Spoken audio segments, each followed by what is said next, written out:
Baik Bapak Ibu semuanya. Baik Bapak Ibu semuanya. Alhamdulillah pada hari ini kita dapat bertatap muka via Zoom. Gimana kabarnya Bapak Ibu semuanya? Sehat? Sehat Bapak. Sehat, Pak. Alhamdulillah sehat, sehat sentosa. Ya. Masih banyak Pak yang sendiri Alhamdulillah, alhamdulillah Alhamdulillah, sehat. saya Alhamdulillah sehat. Ada yang sakit, iya Bapak. Ya. Yang sakit semoga segera sembuh. Yang sehat jangan sampai sakit. Semoga semakin sehat. Baik, semuanya yang on kamera itu 1, 2, 3, 4 ya. Mungkin yang lain ini ada kegiatan yang lain juga. Yang nggak usah dipaksain juga Bapak Ibu untuk on kamera. Kalau memang kondisi di sana tidak memungkinkan untuk itu. Baik Pak Ibu semuanya, ini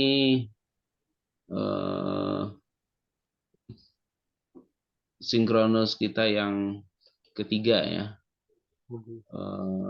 Dan mungkin ini sinkronus kita yang terakhir ya. Karena dari jurusan itu minimal 3 atau 4 kali dalam satu semester itu. Setelah ini kita asinkronus melalui portal saja perkuliahannya.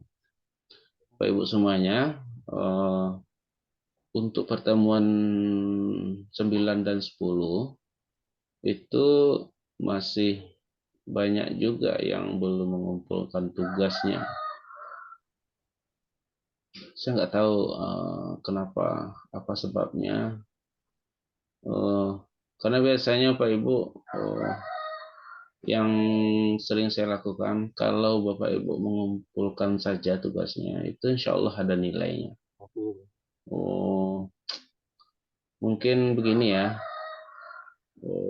kalau melihat kondisi Bapak Ibu itu, saya terpaksa menomorlimakan kualitas isi tugas itu. Gitu. Dan memang nampaknya kalau sudah dikerjakan insya Allah ada nilainya. Dan ini pun ada beberapa yang belum mengerjakan tugasnya. Kalau saya lihat di portal itu di pertemuan 9, bentar saya cek portal.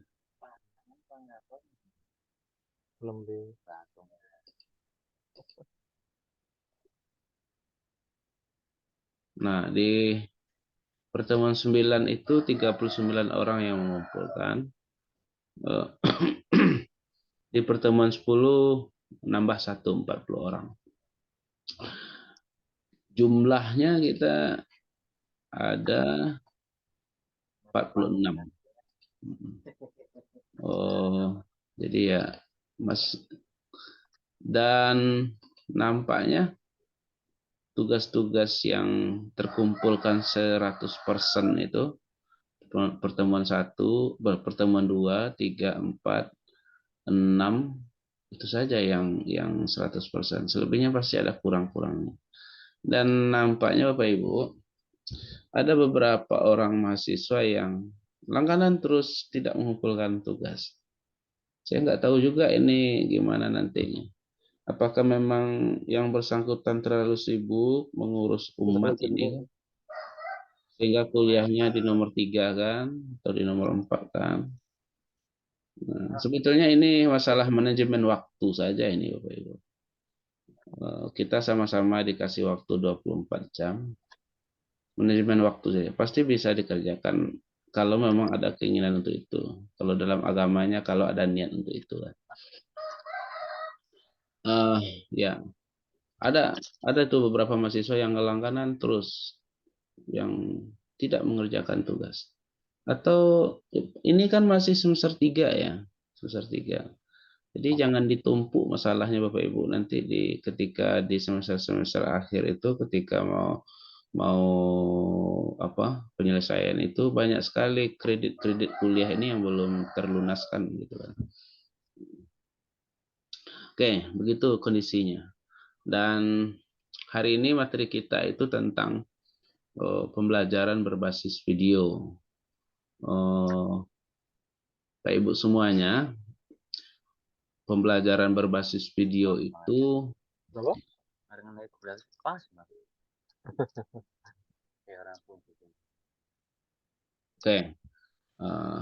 pembelajaran berbasis video itu lahirnya karena ada asumsi bahwasanya peningkatan motivasi belajar siswa itu adalah sesuatu yang urgent gitu kan. Kenapa?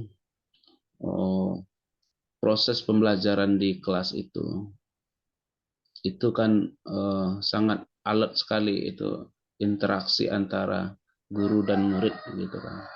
Namanya interaksi edukatif. Interaksi itu sangat erat kaitannya dengan adanya motivasi belajar bagi murid dan motivasi mengajar bagi guru, dan kalau dikumpulkan menjadi motivasi dalam pembelajaran. Nah, peningkatan motivasi itu sangat penting. Makanya sering juga kita lihat penelitian-penelitian kan, peningkatan, contoh begini, penerapan pembelajaran berbasis audiovisual dalam meningkatkan motivasi belajar siswa. Ada penelitian skripsi banyak itu tentang itu. Motivasi. Jadi motivasi itu nanti hubungannya kalau nggak ke hasil belajar ataupun ke karakter gitu kan, ke tercapaian pembelajaran itu. Nah, pembelajaran berbasis video itu adalah lahirnya karena adanya asumsi bahwasanya motivasi dengan penggunaan media video itu motivasi belajar siswa itu meningkat. Nah, begitu. Kita mungkin adalah termasuk orang yang sangat banyak menikmati media audiovisual itu, media video itu. Pak Ibu mungkin di rumahnya semuanya punya televisi, ya kan? Kalau di survei itu kan. Oh, saya mungkin ada juga yang nggak punya TV, tapi punya laptop. Ya, akhirnya kan nonton video juga itu. Oh, nggak ada punya laptop, punya handphone, itu kan akhirnya nonton video juga itu kan. Jadi kita sangat familiar sekali dengan video. Nah, dan pembelajaran dengan menggunakan video itu dengan asumsi bahwasanya pembelajaran itu bisa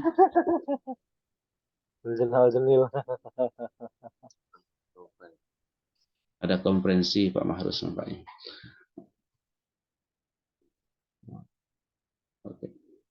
Aman Pak Mahrus? Ya, tolong kondisikan. Tolong kondisikan suaranya Pak.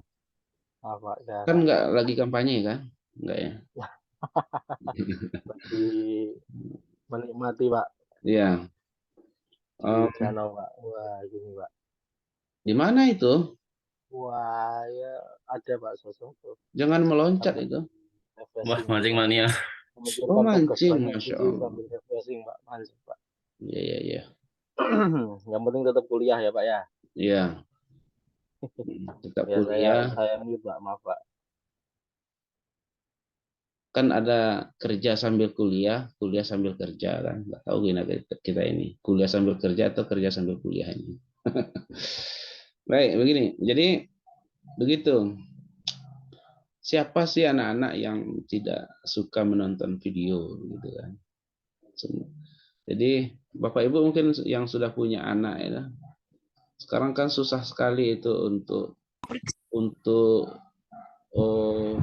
mengantisipasi supaya anak-anak itu tidak bermain handphone. Tidak bermain handphone kan. Itu susah sekali itu. Anak umur 3 tahun saja sekarang udah pandai main Android kan. Kenapa? Karena mereka itu suka menonton video. Jadi asumsi seperti itu dalam proses pendidikan itu sebetulnya sebuah peluang agar mendesain pembelajaran itu berbasis video.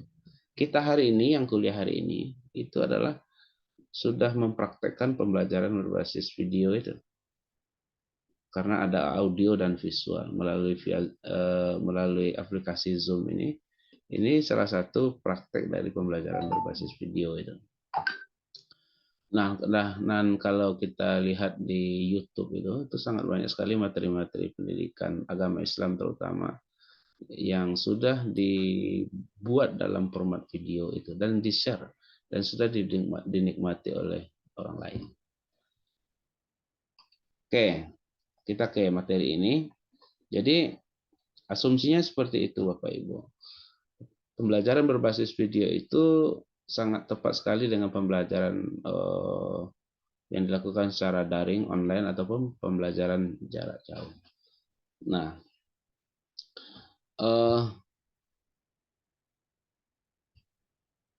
video itu memang menyajikan gambar-gambar dan suara, maka disebut dengan audiovisual begitu ya.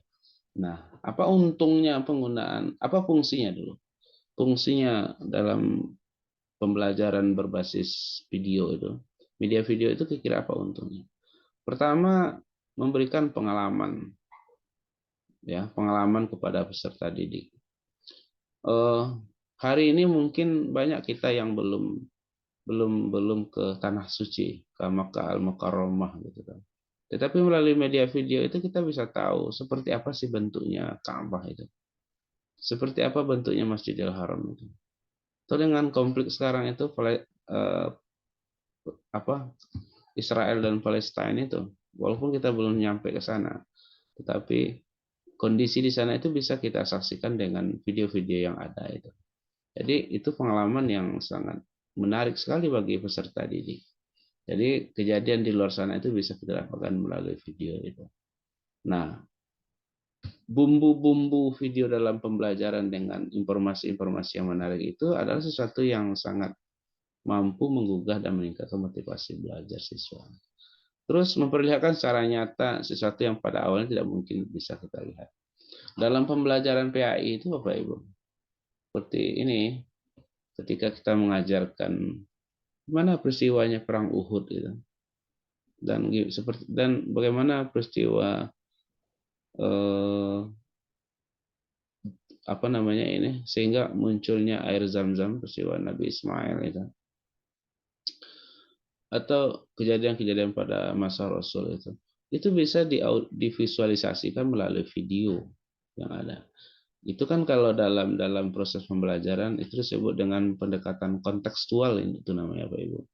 Jadi siswa itu serasa melakukan, menghayati, mengalami. Seolah ketika pembelajaran itu dilaksanakan seperti perang Uhud tadi itu, memang benar-benar siswa itu merasa sedang berada pada kejadian perang Uhud itu. Itu disebut dengan pembelajaran kontekstual. Kenapa itu bisa dilakukan? Karena dengan pembelajaran berbasis video tersebut. Terus Bapak Ibu semuanya, video itu juga mampu sebagai bahan untuk diskusi sesuai dengan kasus-kasus yang terjadi pada saat ini. Ada kajian yang sangat menarik sebetulnya dalam materi PAI itu, bahwasanya banyak generasi muda saat sekarang itu yang sangat tipis sekali budaya malunya gitu kan. Itu kan nilai karakter yang perlu diperjuangkan, itu malu. Karena ada semacam budaya tidak sehat, kira begitu kan. Orang saat sekarang ini senang melakukan dosa dan mengumbarkannya kepada orang lain gitu kan. Dia sendiri yang mengumbarkannya. Ada semacam budaya tidak sehat yang terjadi di masyarakat. Nah, kondisi-kondisi seperti itu kan bisa menjadi diskusi-diskusi yang menarik bagi peserta didik tentang kondisi remaja pada saat sekarang ini. Gimana melakukan dengan cuplikan video-video itu. Nah, jadi pembelajarannya ya tidak hanya ceramah Bapak Ibu. Ya, walaupun memang metode ceramah itu pasti akan kita pakai terus itu sampai kiamat mungkin. Karena itu tadi yang saya sampaikan, interaksi antara guru dan murid itu mustahil bisa dilakukan kalau tidak ada metode ceramahnya. Oke, terus video itu juga apa namanya bisa semacam apa ya? Bisa semacam memberikan learning experience yang bisa meningkatkan motivasi belajar siswa. Karena memang tugas guru itu sebetulnya harus banyak-banyak memberikan learning experience, pengalaman belajar yang mendidik kepada peserta didiknya. Karena berdasarkan pengalaman belajar itu akan menjadi peningkatan wawasan bagi dia. Sehingganya memang pembelajaran berbasis video itu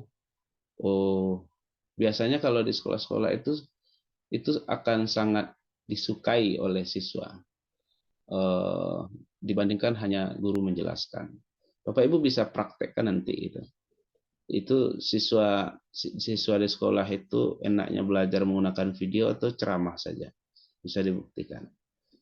Apalagi kalau videonya itu ada editannya juga sangat bagus. Terus kita lanjut. Apa lebihnya untungnya media video ini? Itu bisa diterapkan, pertama itu bisa diterapkan di berbagai jenjang pendidikan. Ya, mulai dari PAUD, tingkat pendidikan anak usia dini, sampai tingkat perguruan tinggi, pembelajaran berbasis video ini bisa dilakukan. Nanti kekhasannya itu ya sesuai materi pembelajarannya juga kan. Nah, dan tingkat materinya juga sesuai dengan tingkatan kurikulum yang ada itu. Kita yang ini kan nampaknya banyak STW ini kan. Tahu Pak Ibu STW? Banyak. Tahu nggak STW itu Pak Ibu? STW itu setengah tuwir. Yang tua. Nah, setengah tua kan.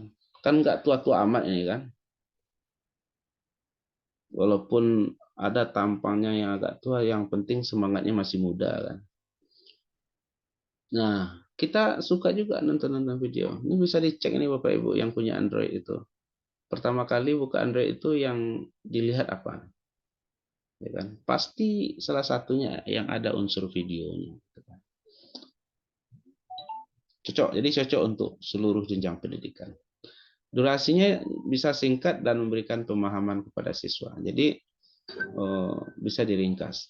Terus mengatasi jarak dan waktu. Ini mungkin yang saya sampaikan tadi. Kejadian pada masa Rasul itu bisa divisualkan dengan video. Dan itu mengatasi jarak dan waktu. Kita tidak mesti ada di zaman itu, tetapi kita bisa melihat kondisi zaman itu melalui video yang ada.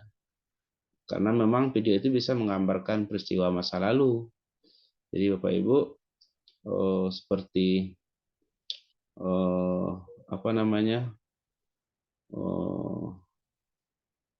peristiwa Bandung Lautan Api contohnya kan. Terus peristiwa 10 November yang di Surabaya itu, yang dikenal dengan hari apa Pak Ibu? Yang dikenal dengan arek-arek Surabaya itu? Di Pahlawan. 10 November itu hari pahlawan. Atau juga ada sekarang itu sudah diperingati Hari Santri gitu kan. Itu kan momentum peringatan penetapan Hari Santri itu juga ada kejadian yang sangat luar biasa. Nah, itu kalau divisualisasikan dan kita tidak mesti ada di zaman itu, tetapi bisa menggambarkan peristiwa masa lalu. Video itu biasanya mudah dipahami dan bisa mengembangkan pikiran dan pendapat siswa dan imajinasi juga. Nah, jadi raw materi untuk diskusi sebetulnya sangat menarik juga dengan menggunakan video. Ini terutama pada siswa-siswa di kelas Madrasah Tsanawiyah, Madrasah Aliyah sederajat untuk bahan diskusi mereka. Di perguruan tinggi juga sebetulnya seperti itu. Terus Bapak Ibu, apa kelemahan dalam pembelajaran berbasis media video itu. Pertama, umumnya pembuatan video itu memerlukan biaya dan waktu yang banyak. Proses recordingnya lah, proses editingnya, proses soundingnya lah. Jadi semuanya itu membutuhkan skill, kemampuan, dan waktu dan biaya yang banyak. Zaman sekarang sebetulnya karena kita semuanya punya Android, sudah nampak di Indonesia ini secara umum bakat-bakat fotografer dan videografer itu udah nampak dari kita kan. Jadi kalau ada kejadian menarik itu kan langsung direcord sama Androidnya masing-masing kan. Nah, itulah yang disebut para netizen itu, kita ini disebut warga 62 plus 62 gitu kan. Yang disebut dengan bangsa yang sangat terkepo di dunia gitu kan. Dan itu nggak begitu, orang Amerika nggak begitu tuh, apalagi orang Barat itu nggak seperti itu, nggak seperti kita. Jadi ada skill juga kita dalam pembuatan video itu. Tapi dalam proses pembelajaran itu biasanya memerlukan biaya dan waktu yang banyak. Kemarin ada tugas pembuatan materi pembelajaran dalam bentuk PowerPoint, gitu kan? Dalam bentuk PowerPoint dan dipresentasikan di Zoom dan di-record dan di-share. Nah, ada beberapa Bapak Ibu yang mempunyai kapasitas di sana bisa membuatnya dengan baik dan benar. Bahkan lebih kreatif videonya, ada beberapa. Tapi ada juga yang nggak tahu cara mengerjakannya. Karena butuh juga skill untuk pembuatan itu. Mungkin ada juga yang minta bantuan ke orang lain. Karena perlu skill di sana. Nah, jadi pembelajaran berbasis video itu juga seperti itu. Biasanya membutuhkan biaya dan waktu yang banyak. Terus biasanya video itu kalau sudah dibagi itu hanya terfokus kepada materi yang berkaitan dengan itu. Jadi proses pengembangan materinya juga akan terhambat kecuali diganti dengan video selanjutnya. Jadi begini ya, kalau video perang Uhud itu didurasikan hanya 5 menit, ketika itu dalam pengembangan materi mungkin perlu pembuatan video selanjutnya, dan ini mungkin membutuhkan biaya dan waktu yang banyak lagi. Terus Bapak Ibu semuanya,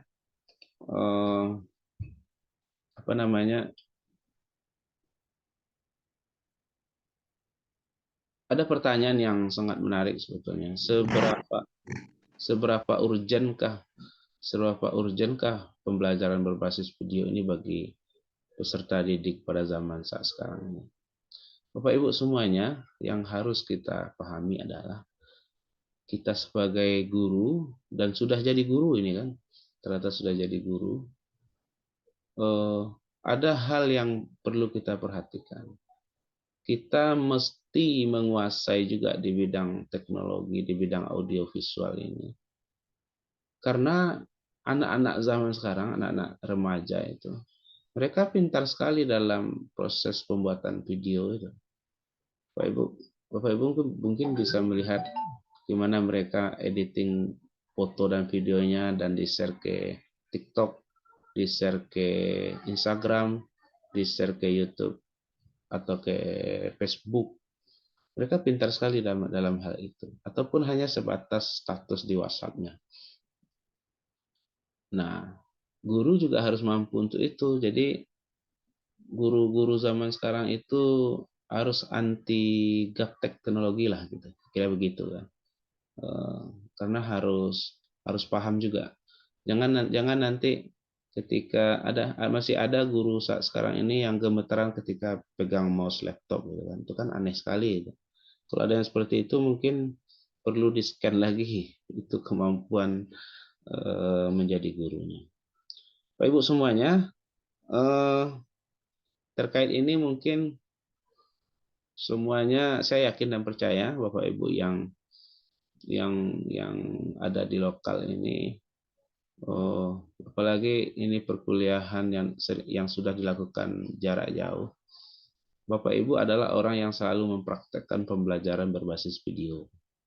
Ya, baik dengan saya belajarnya, kuliahnya, maupun dengan dosen-dosen yang lain dari semester 1, semester 2 adalah program studi yang selalu mempraktekkan pembelajaran berbasis video. Dari pengalaman ini mungkin Bapak Ibu bisa tahu kelemahan dan kekurangannya, ya kan? Apalagi Bapak Ibu yang tinggalnya agak di pelosok gitu kan. Itu sinyal itu selalu jadi alasan itu kan. Ya kan? Dan itu sangat terkendala sekali. Apalagi mungkin ada juga di daerah Bapak Ibu yang sering listriknya PLN mematikan lampunya gitu kan. Dan itu menjadi kendala dalam proses pembelajaran. Itu kan kondisi-kondisi yang sering dialami dalam proses pembelajaran berbasis audio ini. Dan technical skill dalam pembuatan ini juga sesuatu yang perlu dikembangkan gitu ya. Karena menariknya, contoh begini, dalam pembuatan PowerPoint saja untuk presentasi Bapak Ibu, itu nampak sekali dari PowerPoint yang saya lihat di tugas-tugas Bapak Ibu yang sudah dikirimkan itu kan nampak sekali nilai kreativitas dalam pembuatan PowerPoint itu kan. Ada yang biasa saja gitu kan karena menggunakan template yang ada di Word itu saja. Ada juga yang menggunakan aplikasi di Canva gitu kan. Ada juga menggunakan aplikasi-aplikasi yang lain gitu kan. Dan ada juga yang lebih menarik gitu kan. Karena memang itu tergantung kreativitas dan kemampuan kita masing-masing sebetulnya. Nah, semuanya itu dikonversi menjadi pembelajaran berbasis video. Pak Ibu semuanya, itu materi pengantar kita hari ini. Kita kuliah hari ini nggak lama-lama Bapak Ibu, sampai selesai dan mungkin ini begitu penyampaian materi kita hari ini. Terus kalau ada Bapak Ibu yang bertanya, tugasnya untuk pertemuan kita hari ini apa?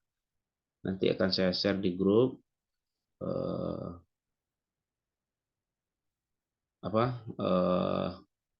Nanti akan saya sampaikan setelah pertemuan kita ini kita tutup. Oke? Kalau saya lihat dari wajah dan fotonya mungkin nggak ada yang bertanya ini nampaknya kan. Udah paham semua kan? Presensi dulu. Tadi waktu saya menunggu Bapak Ibu agar lengkap kehadirannya sudah saya lakukan presensi. Ada beberapa yang hadir, ada beberapa yang belum. Ini saya akan bacakan siapa saja yang belum hadir. Atau mungkin sudah ada penambahan. Ntar saya minta verifikasi.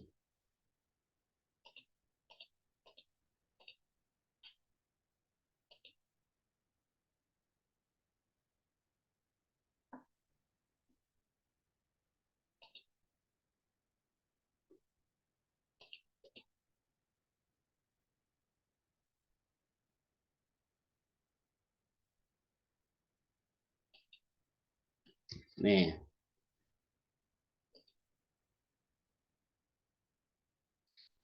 Si Isnani Zakia sudah ada? Nggak ada kan? Dewi Murtosia? Hadir, Pak. Jadi ya. Nih, belum nampak tadi. Ahmad Sidik? Nggak Hadir ada. Pak dosen. Hadir, Ya, hadir. ya. Pas Ya. respon ya. Cepat responnya. Atik ada Atik? Atik ada? Atik Uminatur? Nggak ada. Ada, Pak. Mungkin terkendala signal itu. Waduh, sinyal. Itu yang ke tangan. Yang residen itu, Pak. Kenapa? Yang angkat Bu Ati tangan. yang residen. Ya. Oh iya, iya.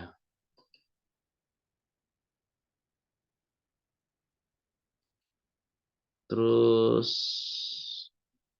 Erik Lukmanul Hakim ada? Nggak ada. Ya kan? Muhammad Hasan Ash'ari nggak ada. Muhammad Haidar nggak ada juga. Febri Kurniasari. Hadir, Pak. Oke. Muhammad Haidar ada Pak, tapi nggak jawab. Kenapa? Di ghosting kita ini sama Pak Haidar ini. Mana beliau? Pak Haidar. Mungkin nemenin Pak Marus mancing. Masya Allah.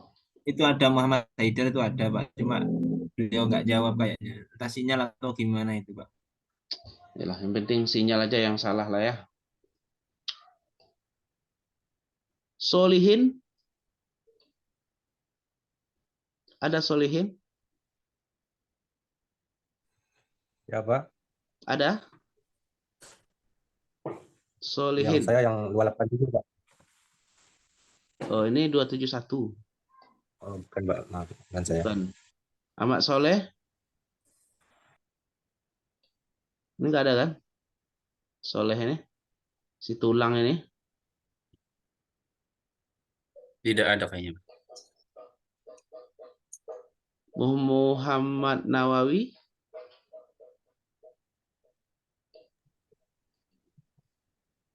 Nggak ada juga. Muhammad Nawawi. Lagi keluar di jalan sebentar, Pak. Nah, Ini Muhammad Haidar ini. Iya Sehat? itu Pak muncul orangnya Pak. Sehat Ya. Pak Muhammad. hati-hati Mas. Ya, Di jalan hati-hati. masih di jalan sebentar. Oke, tadi. Siapa tadi yang belum? Nawawi nggak ada, Nawawi? Nggak ada.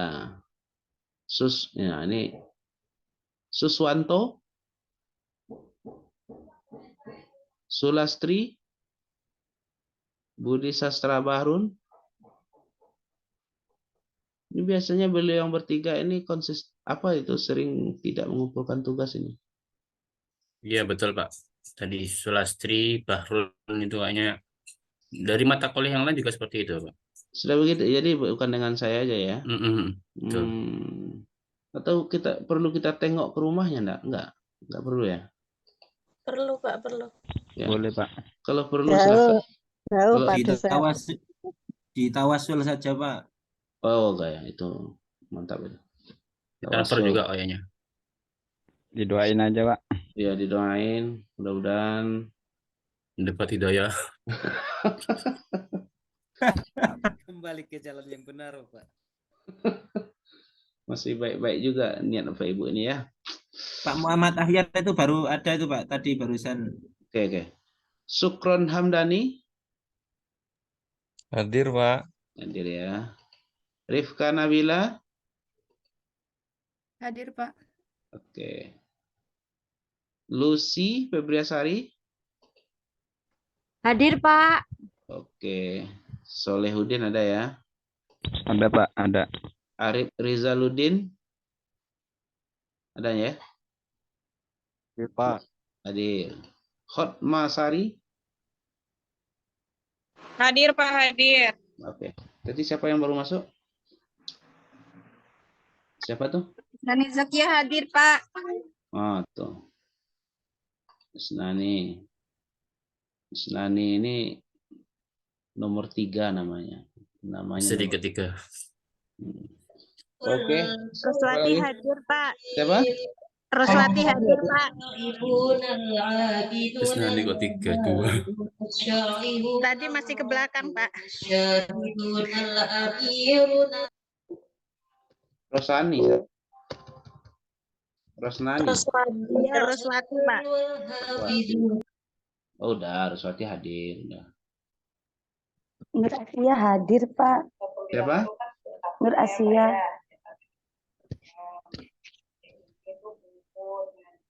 Ya, udah. Ya. Siapa lagi? Basiron hadir Pak, Basiron Pak. Basiron hadir. Itu udah absen. Belum ini loh. Nadia hadir, Pak. hadir Pak. Siang sampai habis isya. Ya, udah hadir. Oke. Baik, Bapak Ibu, itu itu saja pertemuan kita hari ini. Ada yang perlu ditanyakan? Izin bertanya, Pak. Ya. Ini membawa pertanyaan dari teman-teman yang lainnya mungkin seperti itu, Pak. Ini saya mewakili aja nih. Banyak Pak ya yang mengeluh ke saya, ibaratnya seperti ini terkait tugas ya. Kan ada juga mata kuliah yang intinya seperti ini. Jadi tampilan di layar kita ya selaku mahasiswa itu beda seperti dosen ya. Kalau dosen kan cuma satu mata kuliah. Kalau kami itu banyak sekali ya Pak. Ada kalau sama ini belum kalau mata kuliah tambahan bahkan 10 mata kuliah. Ada juga mata kuliah yang lainnya, ada juga yang dari awal sampai akhir itu sudah list bikin dari awal sampai akhir. Jadi kadang kalau kurang fokus ya bisa ketinggalan seperti itu Bapak. Terus yang kedua Pak, terkait mahasiswa yang pasif ya dari awal sampai akhir, nanti seperti apa ya? Bisa dikatakan tetap masih bisa mengikuti UAS atau bagaimana atau nilainya udah otomatis atau bagaimana? Iya, itu juga. Terima kasih Pak. Oke, Pak Misbahul Ulumuddin. Ya. Beliau ini jubirnya lokal A26 ya. Betul, ya. Pak. Betul ya. Komandannya Pak Abdurrahman, jubirnya Misbahul Ulum gitu ya. Kira begitu. Oke, jadi gini. Pertama Bapak Ibu semuanya, kuliah itu memang banyak tugas itu. Itu risiko kuliah itu. Apalagi itu kuliah jarak jauh ini. Ini kalau nggak disiplin waktu itu susah. Tertinggalnya itu kita bukan berhadapan dengan orang, tetapi berhadapan dengan portal gitu kan.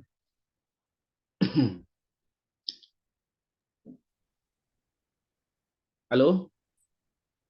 Oh ya. Kita berhadapan dengan portal, bukan berhadapan dengan orang. Jadi, walaupun memang itu bisa dikomunikasikan juga. Nah, gimana? Jadi memang begitu risikonya jadi mahasiswa itu banyak tugas.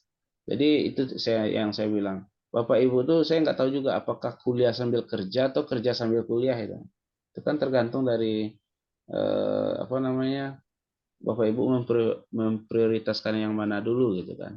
Kalau bisa kan sama-sama diprioritaskan karena Bapak Ibu bisa kuliah ini karena kerja kan. Bapak Ibu kerja kuliah ini juga Bapak Ibu kerja itu juga didukung dengan adanya kuliah ini. Nah, jadi tugas-tugas yang ada itu ya caranya mudah saja Pak, dikerjakan Pak. Itu aja caranya Pak. Semampunya. Dan memang nampaknya ini kan sebetulnya manajemen waktu saja. Bapak Ibu dicukupkan saja agak 2 jam per hari itu untuk urusan kuliah ini. Saya kira nggak ada masalah itu. Bisa terselesaikan. Saya kan nggak terlalu banyak tugasnya kan. Palingan buat resume, buat PowerPoint, buat video, ya kan. Atau perlu Bapak Ibu mereview agak 10 jurnal. Itu kan lebih tinggi lagi grade-nya kan. Nah, begitu. Jadi ya tugas-tugas itu dikerjakan saja Bapak Ibu semuanya semampunya. Karena saya yakin dosen-dosen yang lain itu pun juga memahami kondisi Bapak Ibu semuanya. Karena pembelajaran jarak jauh itu beda sekali perlakuannya dengan perkuliahan reguler ini. Karena sangat berbeda sekali. Kami para dosen ini juga diarahkan Bapak Ibu dosen kalau ngasih tugas jangan terlalu yang rumit-rumit. Ya kan? Jangan sampai pula merusak kebahagiaan mahasiswa, kira begitu kan.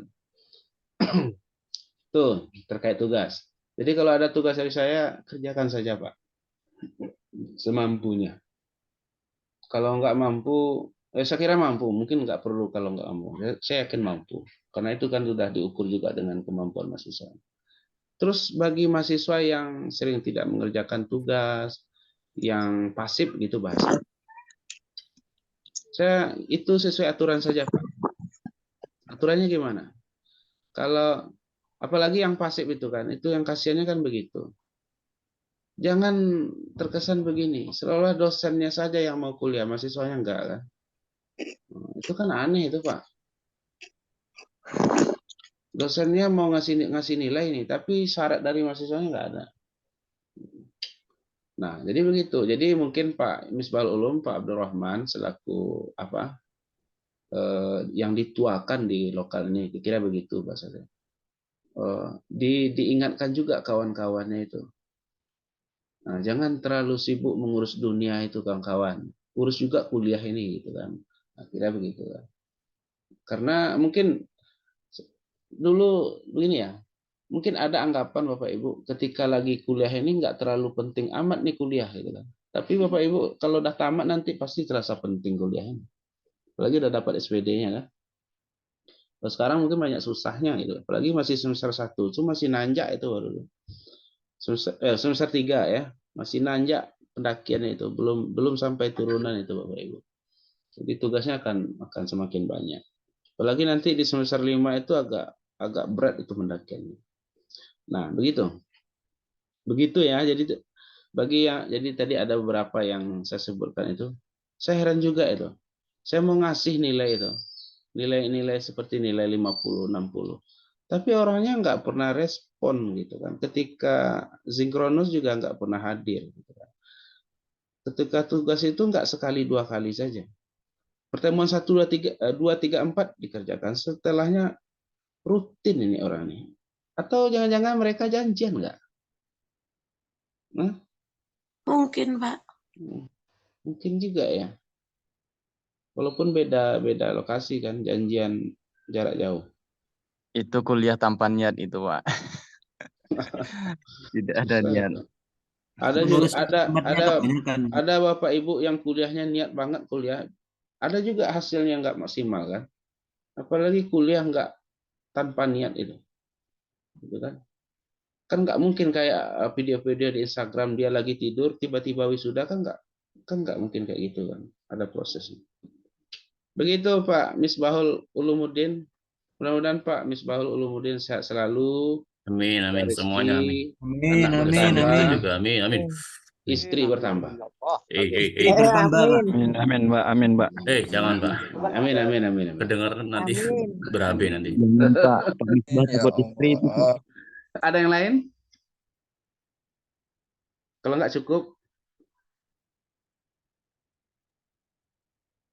kayaknya ya.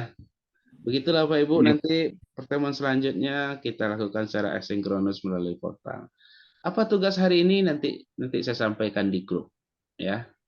Untuk menjadi indikator penilaian Bapak Ibu di hari ini, di pertemuan hari ini. Saya kira cukup. Komunikasi selanjutnya silakan di grup. Mau tanya Pak, untuk terkait sinkronus ini untuk saja, pemberitahuan saja. Apakah ini sinkronus terakhir apa gimana Pak ya? Ya, begini, sinkronus itu kalau arahannya itu minimal dilakukan 3 per semester dan boleh 4, tetapi nggak boleh dari itu, gitu kan. Jadi antara 3 dan 4. Ya, jadi mungkin begitu Pak Abdurrahman. Kalau sinkronusnya kita lakukan 3 berarti ini terakhir. Tapi kalau kita lakukan 4 masih ada 1 lagi. Nah, begitu. Kita ada 3 pertemuan lagi.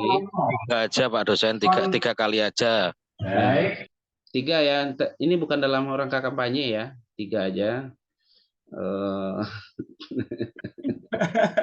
Susah sekarang kalau pakai simbol, jangan di screenshot ya.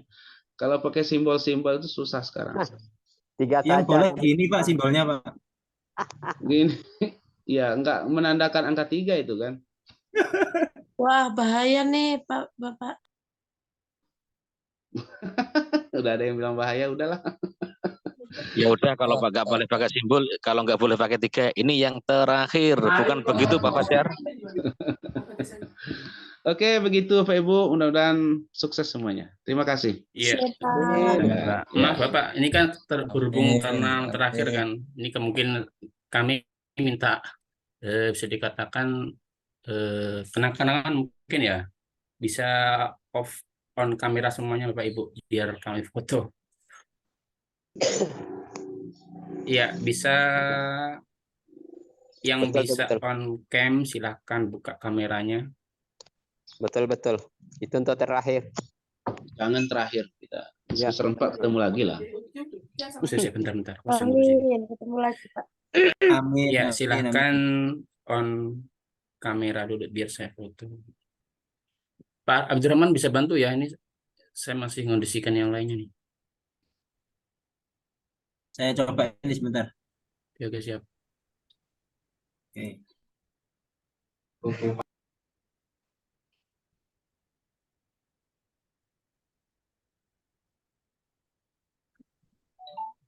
Pak Misbahul Ulumnya nggak jelas wajahnya. Ketutup background. Pakai filter Pak biar ganteng. Memang udah ganteng kok, nggak cantik itu Pak. Ganteng Bapak. Sebentar Pak, saya Ketahuan kondisikan sama dulu. istrinya itu Pak. Kalau ganteng-ganteng. Pak Fajar rompinya keren Pak Fajar.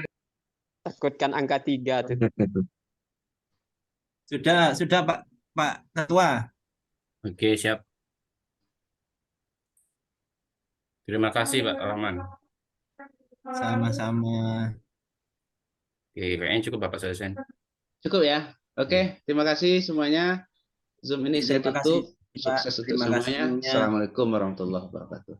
Waalaikumsalam warahmatullahi wabarakatuh. Kembali Pak dosen. Terima kasih Pak. Terima kasih Pak dosen.